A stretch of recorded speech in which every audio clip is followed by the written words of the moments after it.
Jangan lupa untuk like, comment, and subscribe. Bismillahirrahmanirrahim. Assalamualaikum warahmatullahi wabarakatuh. Wahai sobat-sobat Gapin dimanapun kalian berada, kali ini kakak ingin berbagi tentang tips dan trik tentang bagaimana menghitung yang sangat mendasar sekali, mulai dari operasi penjumlahan, pengurangan, perkalian, pembagian maupun perpangkatan, dan pengakaran. Sukses selalu hanya milik orang yang mau berusaha. Adik-adik sobat-sobat Gapin dimanapun kalian berada, pada dasarnya operasi-operasi ini merupakan operasi yang sangat simpel, yang sangat sederhana sekali. Nah, di dalam konteks SNBT, ya, UTBK SNBT, ada 3 bagian penting yang kalian harus pahami dan ini sangat mendasar sekali. Yang pertama adalah bagaimana adik-adik menguasai tentang operasi aritmatika dasar. Yang kedua adalah operasi bentuk aljabar dasar. Dan tentu saja yang ketiga adalah pola, barisan, dan bilangan.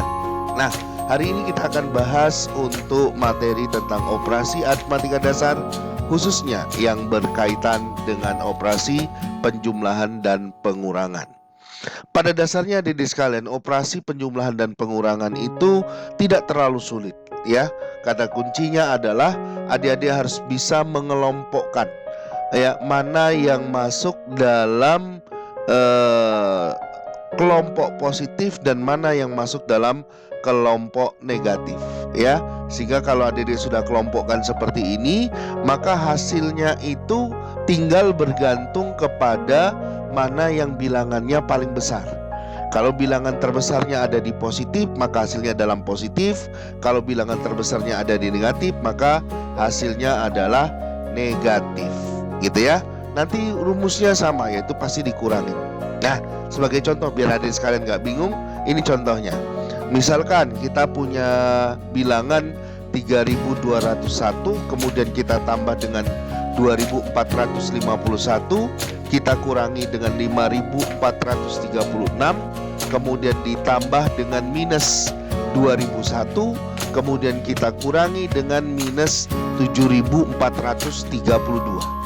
Ya, maka langkah pertama adalah gambar kotaknya dulu, kelompokkan. Misalkan yang di kiri adalah positif, yang kanan adalah negatif. Atau adik-adik boleh tukar, terserah, ya.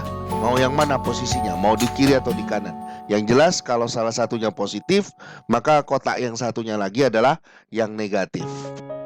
Nah, di sini kita mendapatkan pada contoh soal ini, ya, bilangan pertama adalah 3201. Jadi kalau tidak ada tandanya, orang matematik itu sepakat bahwa itu adalah bilangan positif. Sehingga kita tempatkan 3201 ini pada posisi kotak positif. Kemudian ditambah lagi dengan 2451. Nah, kita harus harus ingat bahwa tanda itu selalu melekat pada angka selanjutnya.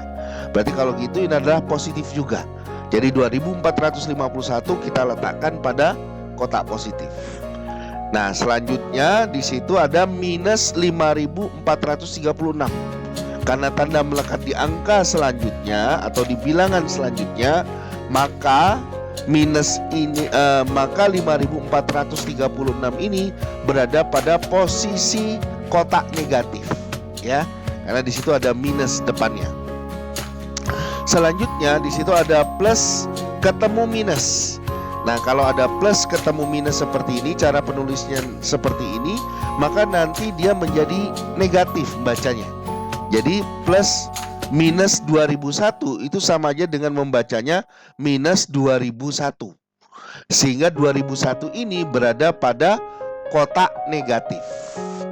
Dan yang terakhir di situ ada minus dari 7432. Nah, minus ketemu minus ini hasilnya adalah positif. Sehingga 7432 ini posisinya harus berada pada kotak positif. Nah, kita jumlahkan masing-masing bilangan pada masing-masing kotak. Kotak positif kita dapat 13.048. Di kotak negatif kita mendapati bilangan 7.437. Dari sini kita bisa lihat bahwa 13.048 ini lebih besar daripada 7.437. Maka oleh sebab itu ya, hasilnya pasti dalam hasil positif. Kenapa? Karena bilangan positifnya lebih besar daripada bilangan negatifnya. Jadi dengan kita kurangkan 13.048 dengan 7.437, kita dapatkan hasil akhirnya, jawabannya adalah 5.611. Ya, nah itu mudah kan? Nah, bagaimana kalau misalkan soalnya itu diubah atau diutak-atik dalam bentuk soal cerita? Nah, dia harus tahu kata kuncinya, gitu. Jadi misalkan nih kasusnya dia seorang pedagang, dia menjual telur. Nah, dia bilang di sini seorang pedagang telur mula-mula mempunyai 120 butir. Jadi dari kata mula-mula itu artinya dia harus punya modal. Ya, modal itu atau modal awal atau mula-mula itu berarti dia mengindikasikan nilainya adalah positif, tidak mungkin negatif. Gitu ya. Terus dia jual sebanyak 75 butir. Kalau dia menjual berarti kan berkurang. Sehingga kata menjual ini itu berarti dia berada di kotak negatif. Dan yang terakhir di situ adalah membeli lagi. Oh, berarti kalau gitu nambah lagi dong jumlah telurnya. Berarti dia berada di kotak positif. Jadi kalau membeli, dia berada di kotak positif. Sehingga dari sini kita bisa susun dalam bentuk kotaknya. 120 ada di kotak positif, kemudian 75 tadi karena dia menjual berarti dia ada di kotak negatif, kemudian 55 karena dia membeli lagi berarti dia bertambah, berarti dia ada di kotak positif.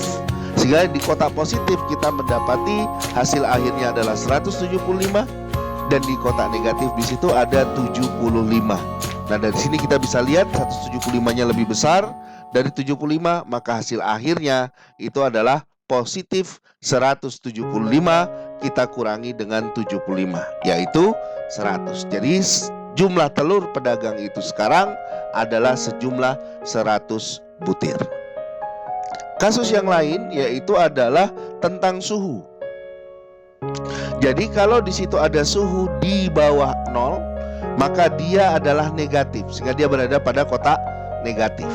Kalau ada kata-kata di atas 0 derajat berarti dia adalah positif sehingga dia berada di kotak positif. Kemudian yang lainnya adalah ketika dia katakan di situ kalimatnya suhunya turun. Kalau dia turun berarti dia berada di kotak negatif. Kalau dia bilang naik suhunya berarti dia berada di kotak positif. Jadi kalau kita baca dari soal yang diberikan berikut ini, yaitu suhu di suatu daerah 5 derajat Celcius di bawah 0, dan pada malam hari suhunya turun 3 derajat Celcius, kemudian menjelang pagi hari suhunya turun lagi 2 derajat Celcius, maka suhu daerah sekarang itu adalah berapa? Jadi tinggal kita gambarkan saja dalam kotak yang tadi sudah kita buat. Kotak positifnya tidak ada sama sekali karena di situ suhunya di bawah 0, kemudian kalimatnya turun, kemudian turun lagi. Berarti kalau gitu semuanya berada di kotak negatif. 5 kita tambah 3 tambah 2. Berarti di kotak negatif totalnya adalah 10 derajat Celcius, dan di kotak positif itu sebenarnya adalah 0. Jadi kita nggak perlu tulis biar kita nggak bingung aja. Karena tidak ada apapun di situ ya, maka dengan demikian jawabannya pasti adalah negatif karena semuanya berada pada kotak negatif. Jadi dengan demikian suhu daerah tersebut sekarang akan menjadi minus 10 derajat Celcius.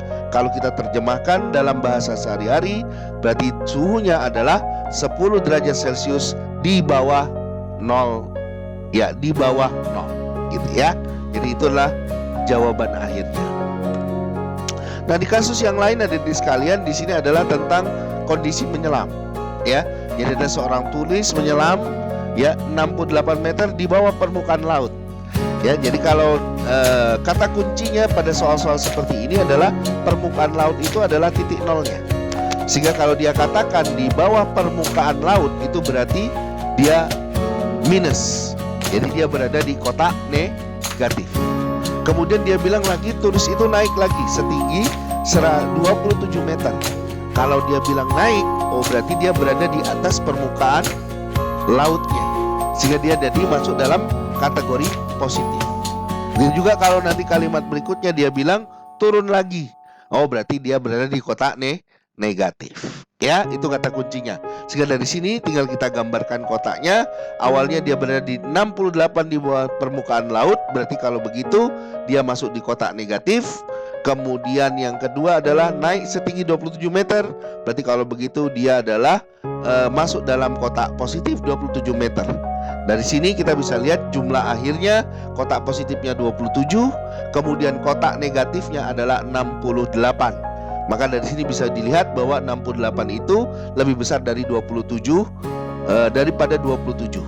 Maka dengan demikian hasil akhirnya pasti adalah negatif. Kenapa? Karena bilangan yang lebih besar adalah bilangan di kotak negatif. Berarti 68 dikurangi 27. Jadi ketemunya adalah minus 41 meter.